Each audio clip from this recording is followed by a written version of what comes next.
Westinghouse, Studio One. Westinghouse, the name that means sureness. Whether it's on the finest television sets made today or jet engines for America's planes. Whether it's a product for your home, for your business, for your farm, or your factory, you can be sure if it's Westinghouse.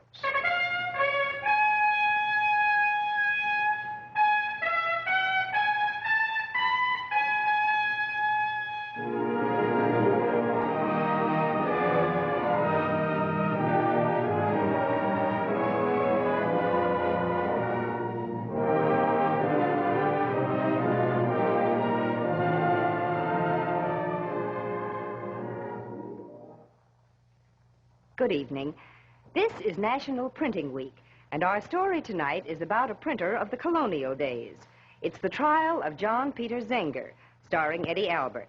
And it's my privilege to introduce to you a printer of today, the Secretary of the Printing Industry of America, Mr. William H. Walling. Thank you, Mr. Furness. It is unlikely that we would be here tonight if it hadn't been for a courageous colonial printer who lived in the city of New York about 200 years ago. He was a simple man. He owned a press like this, and yet he was responsible for handing down to us one of the most vital freedoms we possess, freedom of the printed word, a freedom of speech controlled by public morals and decency and not by governmental regulation. For this right to print the truth, the whole world owes a debt of everlasting gratitude to John Peter Zenger and other men of his stamp. We of the printing and publishing industry and our friends throughout America and other lands are today celebrating Printing Week. It is an occasion when we publicly rededicate ourselves to the great responsibility that is ours. Tonight, we are grateful to the Westinghouse Electric Corporation for bringing to millions of citizens of our great nation the full story of Mr. John Peter Zenger and his contribution to the establishment of a free press in this country of ours.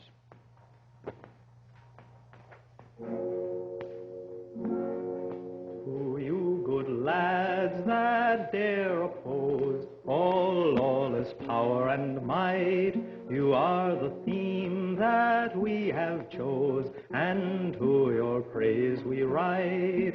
You dare to show your faces brave, in spite of every abject slave with a fa-la-la-la-la. You dare to show your faces brave, in spite of every abject slave with a fa-la-la-la-la. Muss ich denn zum Städtler hinaus, und du, mein Schatz, bleib. Anna, come. See what a fine printer is your husband. Good, huh? Very, very good, John. Yeah. Anna, your eyes are tired. For you, no more work today. And for you? Me? For me, printing has never worked. And now that we have this new shop, things will soon be better. Soon I'll have a dozen printers' devils to help me. You can stay at home with the children, cook, sew, mend. A lady of leisure, huh? A lady like the lady you were meant to be. Like you would have been had you not married me. Don't say that, John. I'm your wife. I'm happy being your wife. I am the wife of the best printer in New York. Oh? One good enough to be printed to the king, huh? Oh. Now, why not? Bradford can't last forever. And anyone with eyes can see who's the better printer. That's not what I want, John. So, you don't want me to have fame and riches, huh? Not that way, no. The royal printer is the biggest thing a printer can be. Yes, but not in New York. Everybody knows that Bradford prints only what Cosby gives him to print. He is the governor's tool. People despise him for what he's doing. So do I. And I should despise you if you ever took his place. Liebchen. I am a printer. If Cosby gives me orders, I take them, same as any other. But, John, he's evil and vicious. He dirties whatever comes near him. He buys more than your printing. He buys your soul. Oh, Mr. Van Dam. Good evening, Anna. John, I want you to meet two friends of mine, both members of the vile legal profession. Mr. James Alexander, Mr. William Hamilton. This is my husband. How do you do? Oh, forgive me for not shaking hands, Ink. Is my pamphlet ready, Zenger? Almost finished, sir. Anna, show the gentleman these pages here. I do not wish to soil them. Uh-huh. Look at that. Did you ever see a better piece of work? Oh, excellent. Better than anything that came out of old Bradley's shop, I'll say that. Thank you, gentlemen. I wonder how this will affect His Excellency's cheery disposition. Listen to this. As the well-being of the people of this province is much concerned in the various high-handed and illegal actions of this administration, and in order that they may, before it is too late, see the bondage and slavery which may possibly follow from it, I think it my duty to publish a true account for the public at large. Not bad for an old man, eh, Anna? You approve? It made me angry. Is that approval? Angry indeed. And how angry do you think it made me? In the first place, to have to write a thing like this about a man in Cosby's position, and then to have to pay out of my own pocket to have it printed, because Cosby's hired hand refuses to publish it in the Gazette. You see, John, it's just as I told you. There used to be a time when a man could write a letter to the Gazette and it would be published free of charge, but not today. Perhaps there should be another Gazette. I like that idea, Mrs. Zenger. I like it very much. Why, indeed, shouldn't we have another Gazette? We've been whispering our protest up to now. What we need is a voice, one that will reach clear to London. We may even get Cosby recalled before we're through. Yes, but who will pay for it, James? You and I. You and I. That's good, Anna. Very good. Zenger, you'll print it for us. I'm a poor man, gentlemen. I can't afford a loss. We can guarantee you against any loss, Zenger. Why not, John? You'd only be printing what your customers give you to print. No, Anna, this is not the same. What you're asking is that I print against the government, against the governor. This would be treason. This is an English colony, Zenger. Englishmen don't confuse treason with protest. But, gentlemen, I came to this country 23 years ago from Germany to escape persecution. Here, I've been given a home, a place to work. I can't turn against those who have given me all this. But Governor Cosby has given you nothing. And if he has his way, everything you have got here will be taken away from you. You will end up by living with the same persecutions you ran away from in Europe. Even now, decent people are leaving New York every day, moving to Pennsylvania and to Massachusetts. Someone has got to stand up and fight Cosby and the various high-handed and illegal actions of this administration in order that they may see before it is too late the bondage and slavery which may possibly follow from it.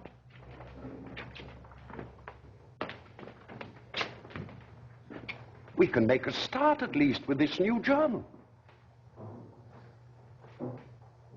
Do you think the people would want such a paper? They'll want it faster than you can print it. Well, I don't know. I'll think it over. Anna, what do you say? My husband is the printer. Make him do it, Anna. He's not a man that can be made to do anything. If he thinks it is right, then he will do it. Well, good night, Mr. Van Dam. Good night, Thank you Anna. very much for coming. Good night, John. Good night, gentlemen.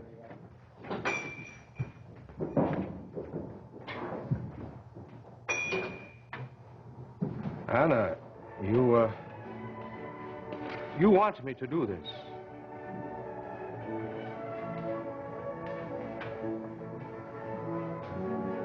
I want you to do it. But Anna, I don't understand politics. When I print, I understand. I know just how much ink to put on the type, how much pressure to put on the press. I know these things as well as any man in the world. But politics, Liebchen, you are my politics, and you have a smudge on your cheek. It's printer's ink, the badge of my profession. You're not afraid. I'm not afraid a bit.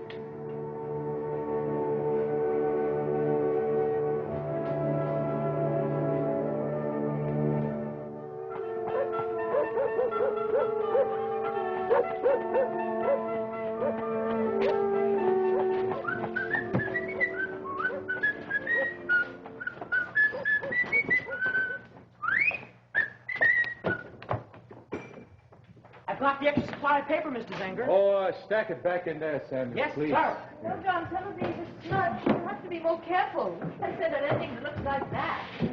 Ah, there's the last New York Weekly Journal, Containing the freshest advices, foreign and domestic. printed by John Peter Zenger. Price, 3 shillings the quarter. That's good, huh? Oh, it's wonderful. John, shall we send the first ones out? Yeah, let them go. I've tied up these in a bundle. Samuel? Samuel, bring the rest of the bundles up here and load them up. The New York Weekly Journal is on its way. I'd like to see the governor's face when he reads this paper. And I.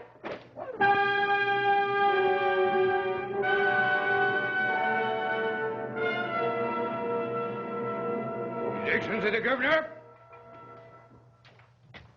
Close the door. Wait outside. Governor Cosby, sir? What? Mr. Bradley and Mrs. Symes are waiting for you, sir. Well, show them in. Wait. How did this get here? I don't know, Your Excellency. It was lying there when I came in. I have been patient for over a year. I will not be patient any longer. I do not wish to see these vile sheets again ever. Is that understood? Yes, Your Excellency, sir. Mr. Bradley and Mrs. Symes. Well, Mr. Attorney General of the provinces of New York and New Jersey, how did it go? Oh, quite well, Your Excellency, quite well indeed. A most impressive ceremony. Well, what happened? Was it a good crowd? Well, it was... Oh, Symes, was it a good crowd? Oh, yes, the soldiers were there. Oh, the devil with the soldiers. What about the people? Well, some of them were there. Well, how many? 1,000? Well, no. Well, 100? 50? Well, let me describe the scene for Your Excellency. As you suggested, all the specified copies of Zenger's journal were turned over to the common hangman to be burnt before the city hall. Who was there? The mayor? Well, he was indisposed. The alderman? Well, they were occupied elsewhere. The people? Well, they also were occupied elsewhere. Who was there? Well, we were there. We? The Attorney General, myself, and the soldiers. My own Attorney General, my own sheriff. You permit this defiance of my orders? Well, Your Excellency, there is no law that says that the mayor or the alderman or any of the people must attend. Don't read me the law, Bradley. I didn't make you the Attorney General to read me the law. I put you into office to make me the law. Now, if you can't find a way to stop Zenger in his journal, then I... Yes, what is it? Forgive me, Your Excellency. Chief Justice Delancey is here. Now, show him in. Were you there? Was I where? The burning of the Zenger papers. Oh, that piece of buffoonery? No, Your Excellency, I did not attend. I was occupied elsewhere. Ah, you read Zenger's latest effusion, I gather. I did not read it. Our friend Zenger has talents without end. One day a versifier, the next an essayist, and now a tunesmith. I had to pass 3 taverns on my way here, which may in part explain the lateness of my arrival. In each, they were singing this little verse. It's quite the rage. While all free men resolve to stand for liberty and law, we drink their health with hat in hand. Hurrah, hurrah, Hurrah. I want this man arrested at once. Zenger? On what ground? That is up to you, Mr. Delancey. What grounds do you suggest, Mr. Attorney General? Well, we will think of something, Your Excellency. I want this man out of my way. I don't care what grounds you use. I want Peter Zenger in jail.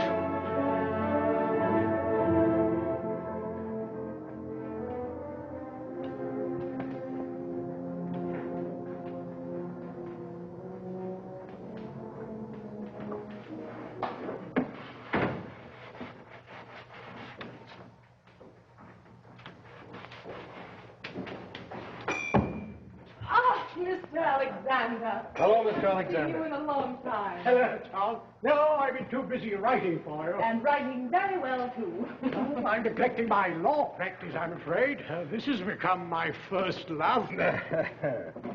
John. Yeah. I just heard of a rumor that disturbs me. Uh-huh. I came to find out if your press could be moved. Could be moved? Why? There's a rumor that Governor Cosby has decided to close you down. Now, if your press could be moved over the border into Connecticut, you'd be out of his reach. Yes, but that's a very long way, Mr. Alexander. We've sometimes got to go a long way to defeat injustice, Mrs. Zenger. Well, John, it's up to you. What do you think we should do? I will not move. I have a right to print every word that I've printed. I've printed no lies. I will continue to print, and I will continue to print here. That's our answer, Mr. Alexander. Very well, John. I merely thought I should warn you. Oh, we're very grateful that you did. John Peter Zenger, Yes? I have a warrant for your arrest. May I see your warrant? You stay out of this, Mr. Alexander. I'm Mr. Zenger's attorney. I have a right to see your warrant.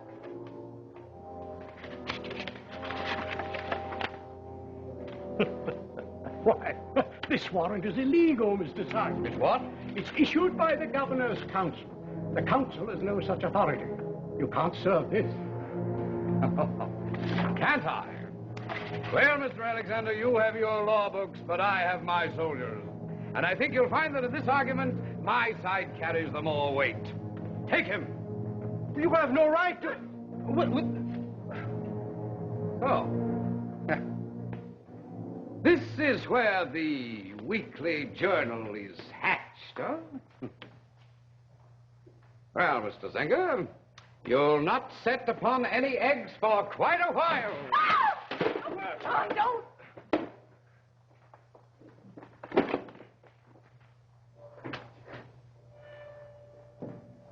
Why did you do this? Why? Get him out of here!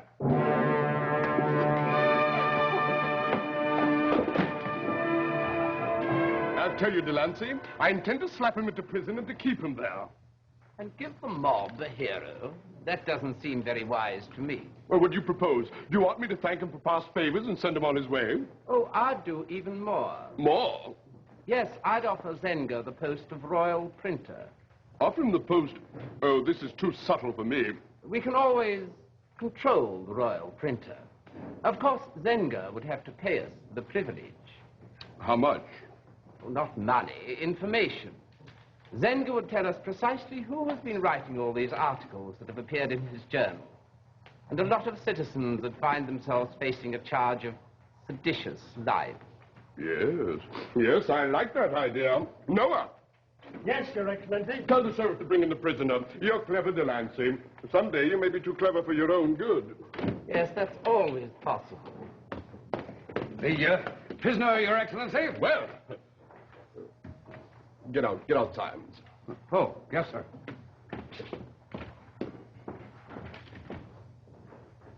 Well, glad to meet you, Mr. Zenger. You know Chief Justice Delancey, of course. Sit down, Mr. Zenger.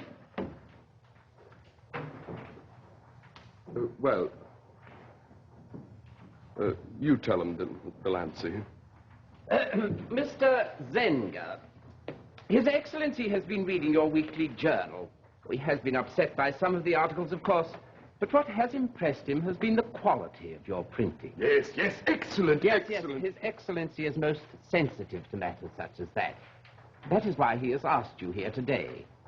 He wants to offer you the post of Royal Printer. If this was what you wanted, why not send a message? Why soldiers? A matter of form, Mr. Zenger. A matter of form to take a man forcibly from his shop? From the side of his wife? Oh, no. Then why did your men smash my type? Oh, the sheriff overstepped himself. I apologize for him, but that has no bearing on our offer to you. I did not come here to discuss an offer. Eh? I do not print for you. Oh. Ever! Oh, come now, Mr. Zenger. You're a little overwrought.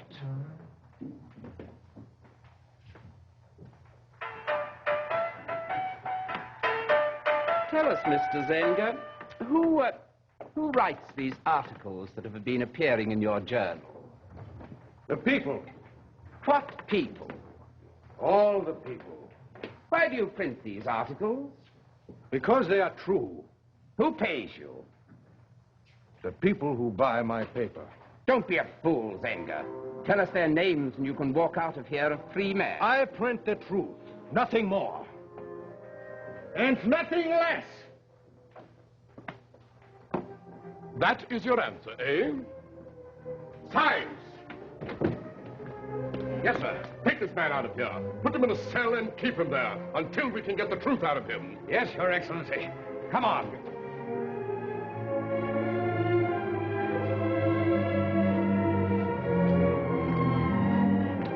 Stubborn mule!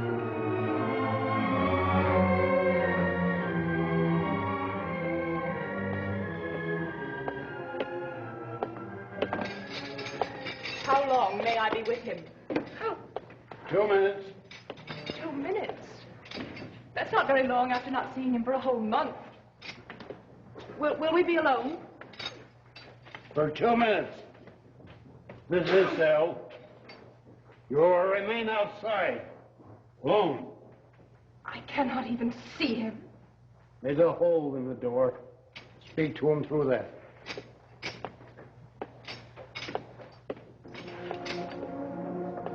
John. Anna? Anna. Oh, Liebchen. Ah, are you all right? Yes, I'm fine. And the children? They're all fine. Do they miss me?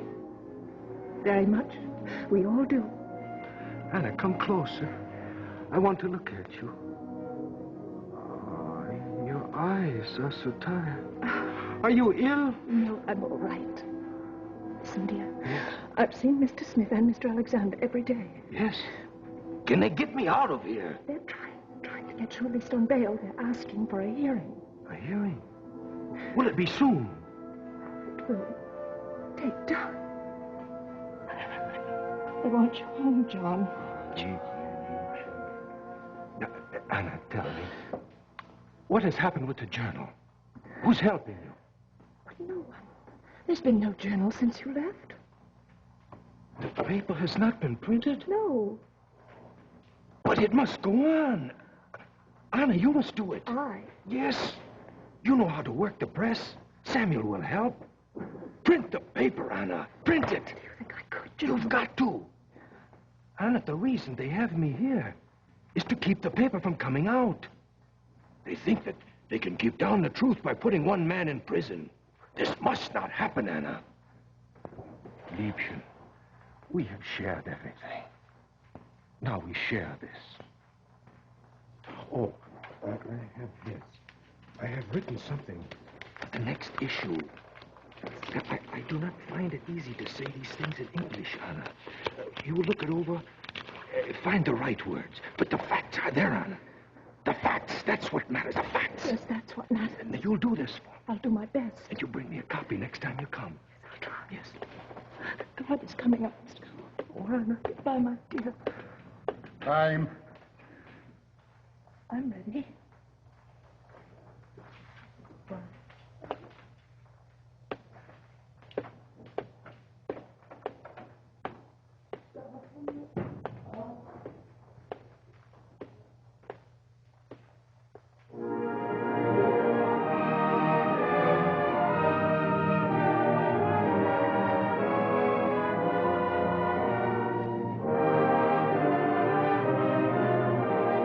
Now that you've seen part one of the trial of John Peter Zenger, let's turn to our Westinghouse program.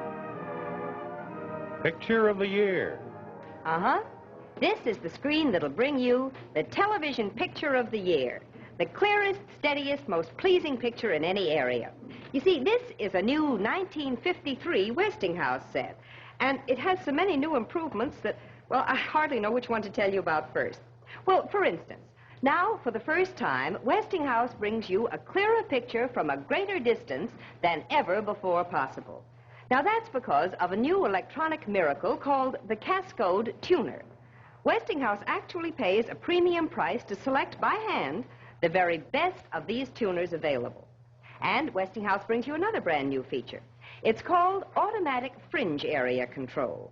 Now, that means that whether you live right near a station, halfway to a fringe area, or up to 100 miles away, you never have to touch your Westinghouse set.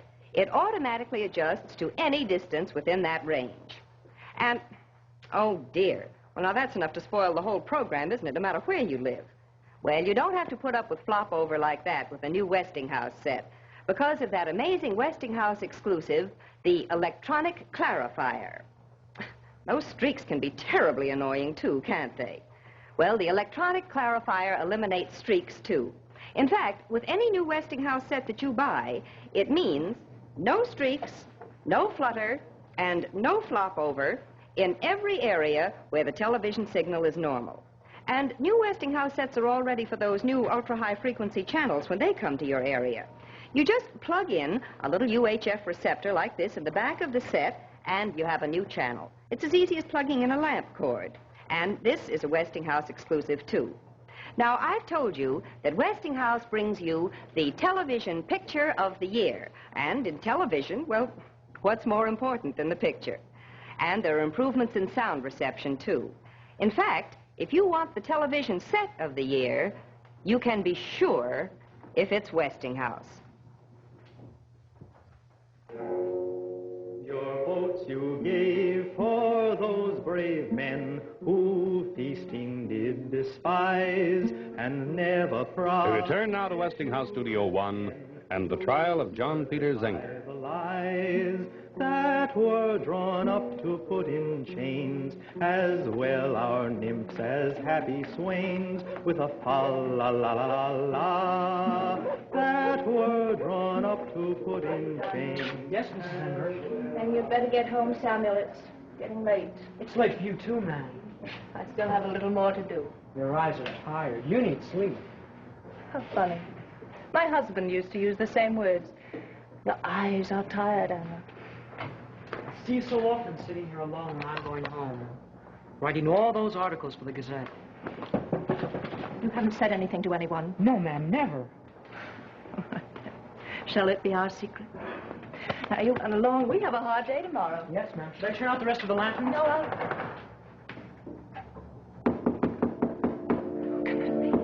Should I open the door? Yes, you open it. Oh, Mr. Van Damme. I know it's late, Anna, but I wanted to see you. I'm glad to see you. Let me take your coat. It's all right, Samuel. You can run along. Yes, ma'am. Thank you. Good night. Good night. You've been working late, I see. I work late often. Well, once the press is cleaned and put to bed, there isn't much to do. Oh, I have to correct the copy and check the type. Anna, you're the 7 wonders of the world rolled into one. How do you do it all? Everyone's asking the same question.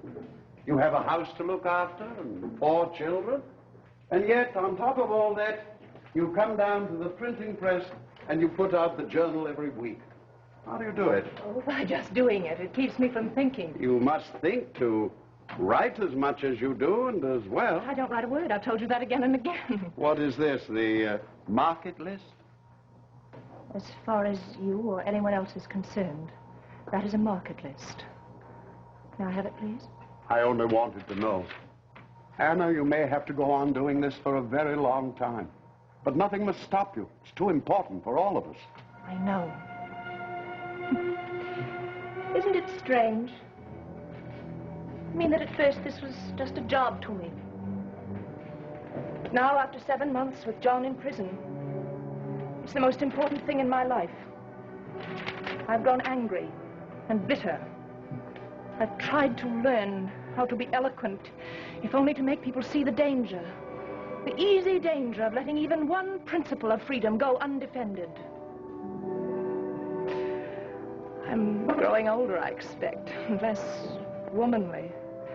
Perhaps that's because I know I'm alone. I will be alone for a long time. You've given up all hope for John, then? There'll never be a trial. There'll never be a hearing. They'll see to that. This is the only husband I'll have from now on. His Excellency the Governor. Now then, Delancey, what does this mean? I have some most congenial friends I've had to desert, all because of this preposterous move of yours, of which I was never advised. Yes, that is true. I reached a decision rather suddenly. I've worked a whole year to keep this case out of court, and you've chosen to wipe out that advantage in one stroke. I only hope you know what you're doing, sir. I always know what I'm doing, Your Excellency. I make it my business to stay at least 2/3 ahead of my opponents in life and in law. Well, you'd better be right on this, because if anything goes wrong, Delancey, I'm warning you. Don't warn me, Delancey. I'm not one of your puppets to dance at your orders. I happen to be Chief Justice of this province. By your appointment, it's true, but Chief Justice, nevertheless. And I beg to remind you that any settlement of this matter must be done by me, legally, from my bench.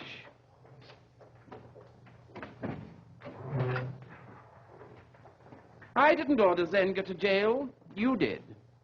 And on your specific orders, he has remained in jail for the past 7 months with no grand jury indictment against him. He can stay there 7 years, so far as I'm concerned. But not so far as I am concerned. Do you think London is blind to what is going on here in New York? How long do you think it'll be before embarrassing questions are asked on the floor of Parliament? What do you intend to do about it? I intend to mark well the wisdom of the bard. Heat not a furnace for your foe so hot that it do singe yourself. Do you intend to bring Zenger to trial? I do. Before a jury? Yes. You'll never win a conviction. Zenger has the two cleverest attorneys in the province, Alexander and Smith. They'll make a farce out of this trial. Out of you and out of me. Alexander and Smith shall be taken care of.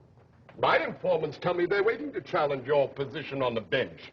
Do you plan to permit such an action? I have practically issued them an invitation to do it. Why? A matter of simple arithmetic. Alexander and Smith are the only two attorneys in the province with enough skill and experience to defend Zenger. So? Well, subtract 2 from 2, and you get? Nothing. Nothing. Which is the exact amount of attorneys that should be left after the hearing tomorrow morning. Excellent.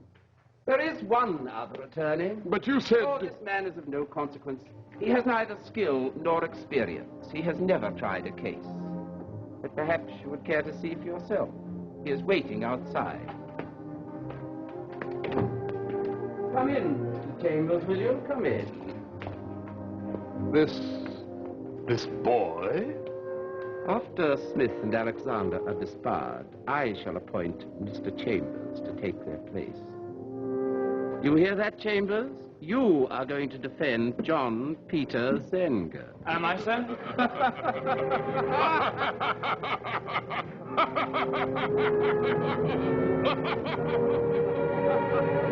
Disbarred? Yes. Both Mr. Smith and Mr. Alexander? Yes, this is not law, it's tyranny. We have lived with tyranny for some time.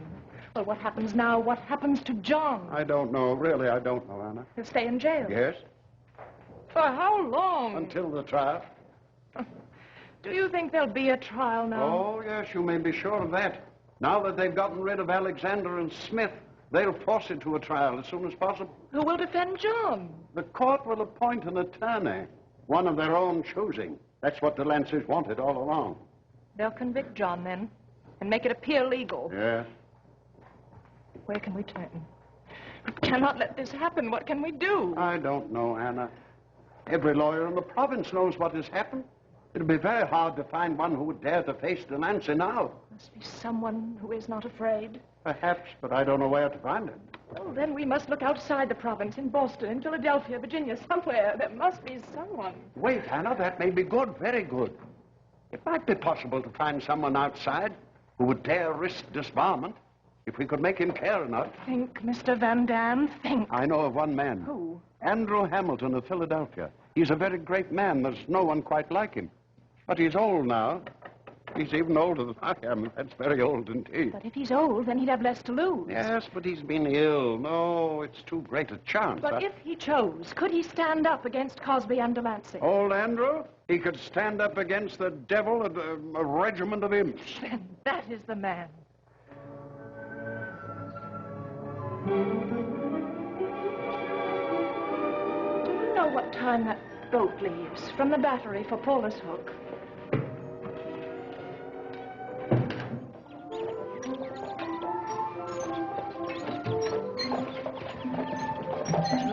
Polish it well, Peter. Polish it well. Always does, sir. And when it's done, you can hand it to me.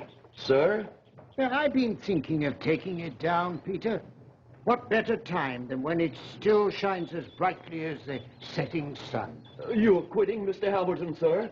You're giving up? Well, that's an ugly way to phrase it, Peter, but the statement is materially correct. Here, hand me the thing. Let me have a look at it. I hate to do this, Mr. Hamilton, sir. It's like a burying. Well, we'll keep it bright as long as we can. There's a carriage pulling up to Mr. Hamilton, sir.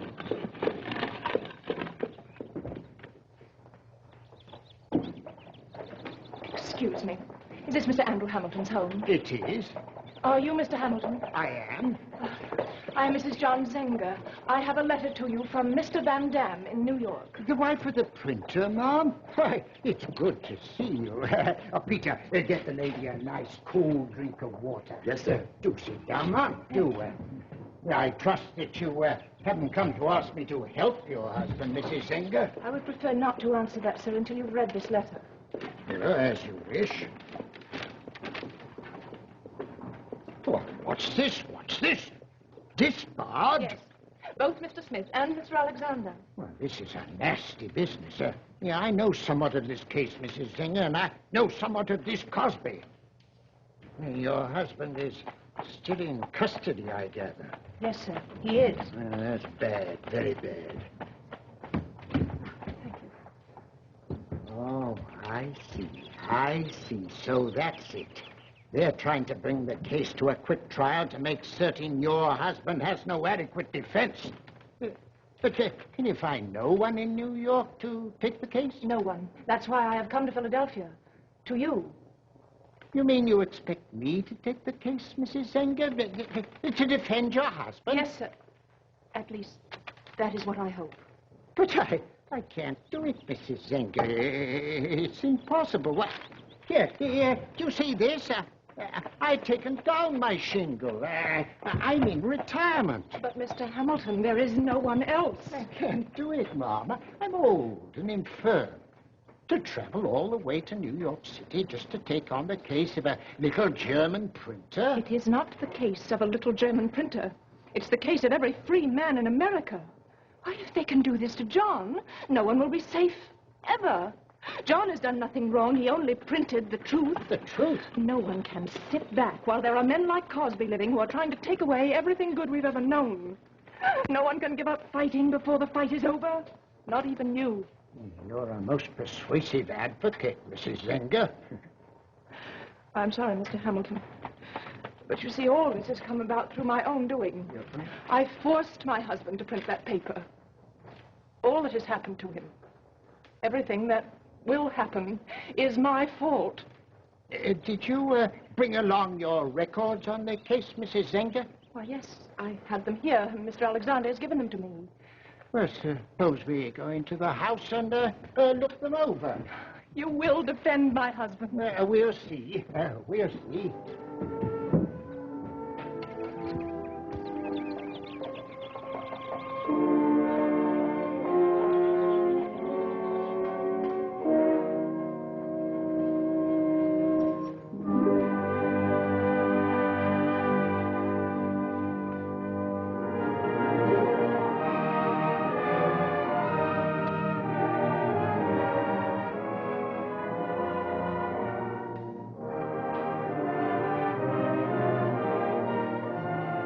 Now let's pause for a moment and look at our Westinghouse program and Betty Furness. Get the inside story. Get the inside story of any refrigerator that you look at before you buy it. You've probably been reading refrigerator ads in magazines lately that claim completely automatic defrosting. Well, when you see one of those refrigerators, you ask for the instruction book and read it carefully. You'll find that many refrigerators that claim completely automatic defrosting tell you quite a different story in their instruction book. Some of them tell you that you have to push a button to start the refrigerator defrosting. Well, there's nothing automatic about that, is there? And this manufacturer's book actually says that you have to scrape the frost off the freezer with a knife. And some refrigerators that claim to be completely automatic have a jug like this that fills up with defrost water, and you have to empty it. Well, I wouldn't call that very automatic either, would you? But when Westinghouse says no defrosting, they really mean it. You remember that jug that I showed you? Well, in the Westinghouse Frost-Free, there's no jug or drip pan to empty because the defrost water evaporates automatically. You don't have to do anything to defrost the Westinghouse Frost-Free. You don't have to scrape the freezer, and you never have to push a button. And here's the secret. It's the magic counter button, the sign of the exclusive Westinghouse Frost-Free system that counts door openings automatically. Now, you never touch that button. Every time you open the door, warm, moist air enters the refrigerator and causes frost to form. So when you've opened and closed that door enough times for frost to begin to form, that button gives a signal that starts the frost-free system working. And every bit of frost is wiped away so quickly that your frozen foods here in the freezer always stay safely, firmly frozen. Ask your Westinghouse dealer to show you the amazing Frost-Free. There's a size for every kitchen and a price for every pocketbook. And remember, you can be sure if it's Westinghouse. Your votes you gave for those brave men who feasting did despise. We return now to Westinghouse Studio 1 and the trial of John Peter Zenger. To certify the lie. Mr. Attorney General, you will proceed. May it please your honors, gentlemen of the jury, the charge against the defendant, John Peter Zenger, is that he did willfully and maliciously print a false, scandalous, and seditious libel, in which His Excellency, the Governor of this province, who is the King's immediate representative here, was greatly and unjustly scandalized. Such libeling is a thing that has always been discouraged, as a thing that tends to create differences among men, ill blood among the people, and oft-times great bloodshed. There can be no doubt that you, the gentlemen of the jury, will condemn these practices and find the defendant guilty as charged.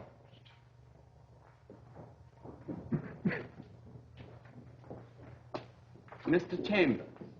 Mr. Chambers, the court is waiting, Mr. Chambers. Your Honors, gentlemen of the jury, my client, John Peter Zenger, pleads not guilty to the charge. Order in court. Order. May it please the court. Yes, what is it, Mr. Chambers? What is it? Your Honors, may it please the court. I've just been informed that the accused has retained co-counsel. What is this? Who, sir? Who? I should like to introduce to the court Mr. Andrew Hamilton of Philadelphia.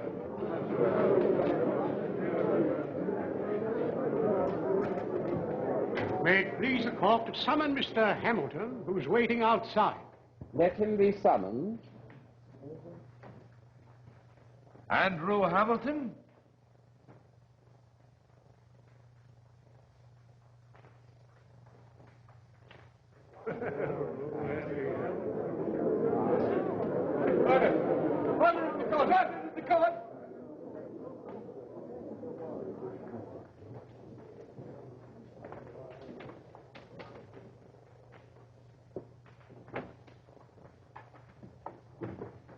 Your Honors, I move the court to allow Mr. Hamilton to practice before this bar and that the required oath be administered.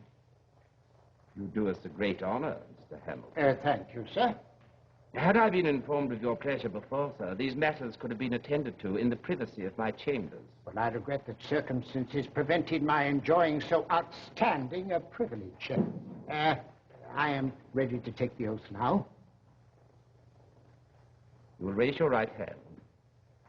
Do you swear before this bar to abide by the laws of our Lord and Majesty the King and all ordinances pertaining to the trial of this case? I do. Welcome to our bar, Mr. Hamilton. It's a pleasure, Your Honor. Mr. Chambers, you have pleaded your client not guilty to the charges issued against him. Do you wish to pursue the matter further? Your Honors, I beg the indulgence of the bench, but may I ask if it is the intention of the Crown to call witnesses to prove that John Peter Zenger published these so-called libels? We intend to do exactly that, Your Honor.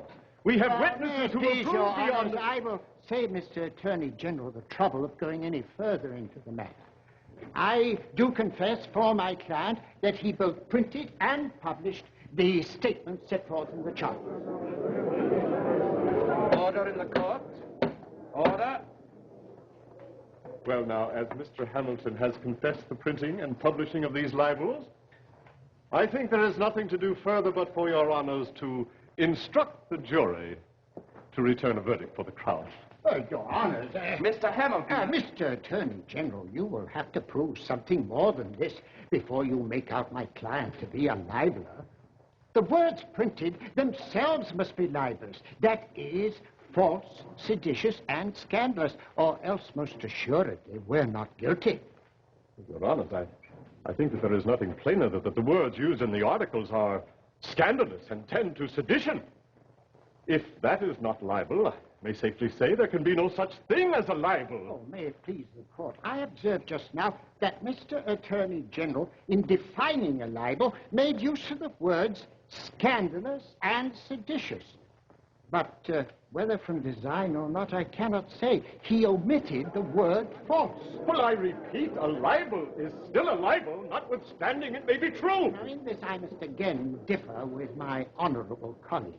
I point out to him that the indictment to which my client pleaded not guilty accuses him of a, now, I quote, a certain false, malicious, seditious, and scandalous libel. Now, I say to this court, the word false must have some meaning, or else how came it there? Now, to save the court's time, I will agree that everything Mr. Zenger printed about His Excellency the Governor is seditious, scandalous, and a libel, providing only that Mr. Attorney General prove them false. Oh, I object. This is most irregular. Most irregular indeed. Your Honor, I think that... Mr. Attorney General is reluctant to prove the word false. Then, Your Honor, we will take the task on ourselves and prove them true. Mr. Hamilton. Right! Right! Order in the court! Mr. Hamilton, it is not permitted to give the truth of a libel in evidence.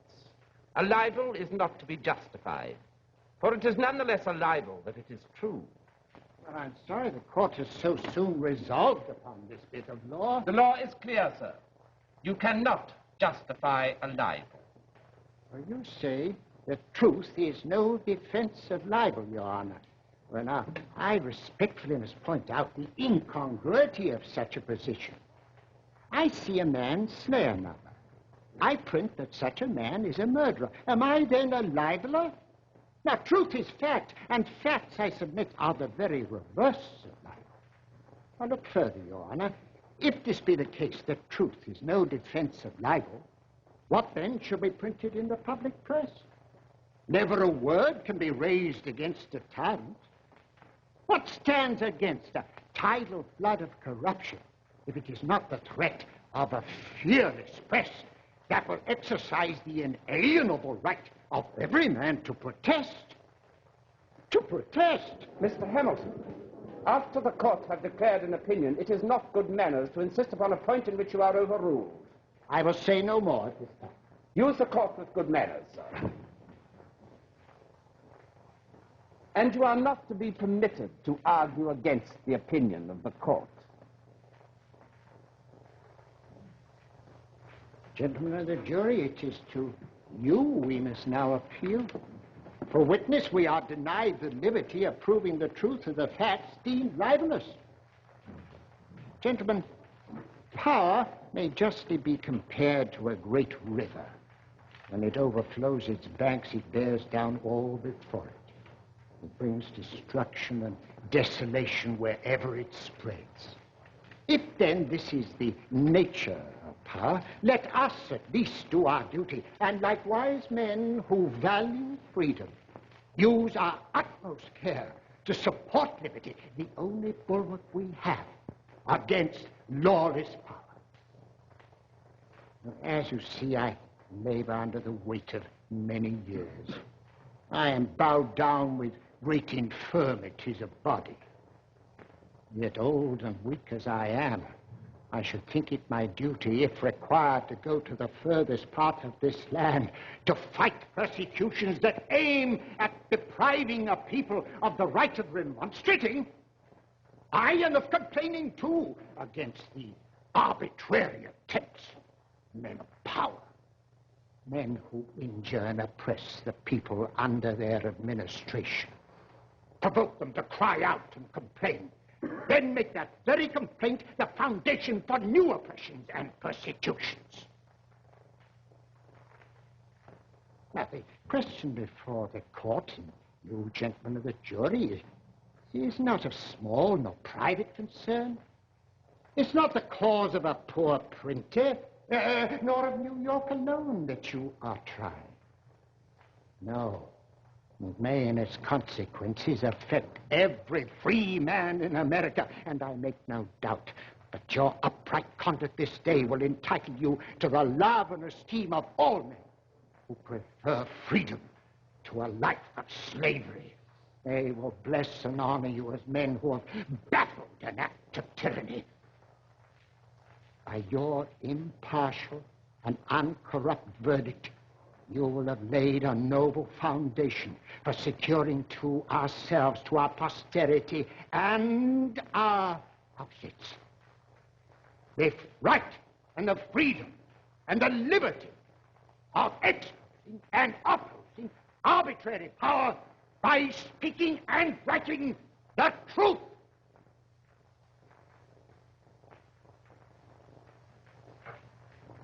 The defense rests.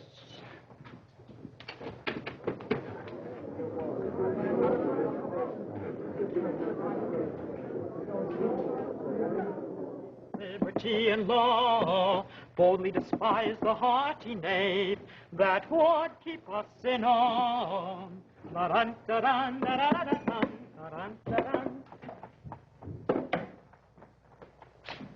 I'm setting up the story, Mr. Zenger. Good, Samuel. I'll get some fresh paper.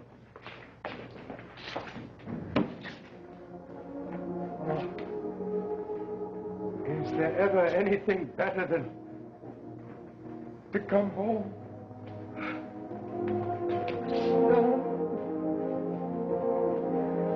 It's over. Yes, part of it is over. Part of it? A little part. The case of John Peter Zenger is over.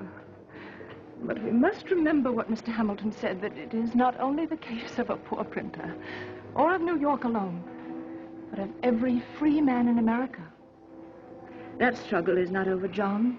It is hardly begun. Mr. Zenger, we're ready to start. Is it a good story? I think it is the best that I've ever done. We'll see. The press is in good order, Sam. Samuel has been careful. Yes. Well, we'll make it shout. Make it growl. Make it plead. Make it argue. Make it defend. Make it sing. But we must always make it Speak the truth.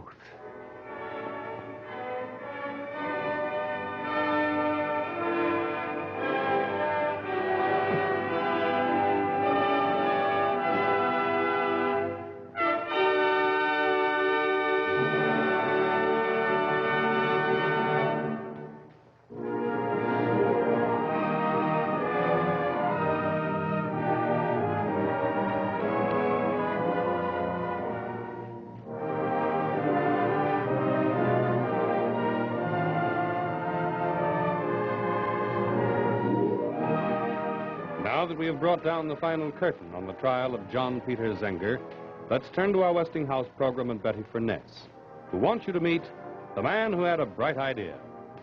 There he was, cleaning the dirty garbage can. Not very willingly. But his wife had asked him to. Then, suddenly, he had a bright idea.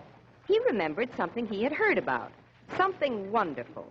The Westinghouse Waste-Away, the electric food waste disposer that can be installed in any standard sink and gets rid of garbage cans and sink strainers for good. And it disposes of all kinds of food waste, too. Fruit pits, bones, even corn cobs. Now, what you do is you scrape the food waste into the sink drain opening here. Then you set the safe top control in the away position, turn on the cold water, and the food waste simply flushes right down the drain. The Westinghouse Waste-Away gives the best way I know of for keeping your kitchen clean and sanitary and getting rid of sink strainers and garbage cans for good. It isn't expensive. It costs a lot less than many other food waste disposers to install. See it tomorrow at your dealers. Remember, you can be sure if it's Westinghouse.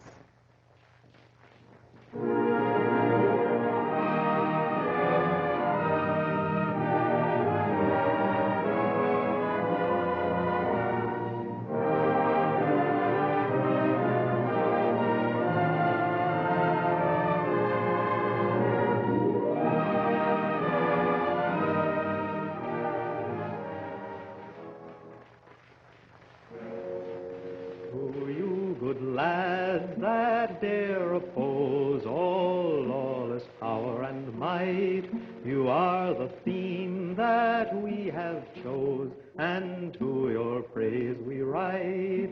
You dare to show your faces brave, in spite of every abject slave with a fa-la-la-la-la. You dare to show your faces brave, in spite of every abject slave with a fa-la-la-la-la. Your votes you gave for those brave men who feasting did despise, and never prostituted pen to certify the lies that were drawn up to put in chains, as well our nymphs as happy swains, with a fa-la-la-la-la-la, that were drawn up to put in chains, as well our nymphs as happy swains, with a fa-la-la-la-la. This is Paul Brinson saying goodnight for Westinghouse. Remember, the 1953 March of Dimes is on, and medical scientists are getting closer and closer to victory over polio.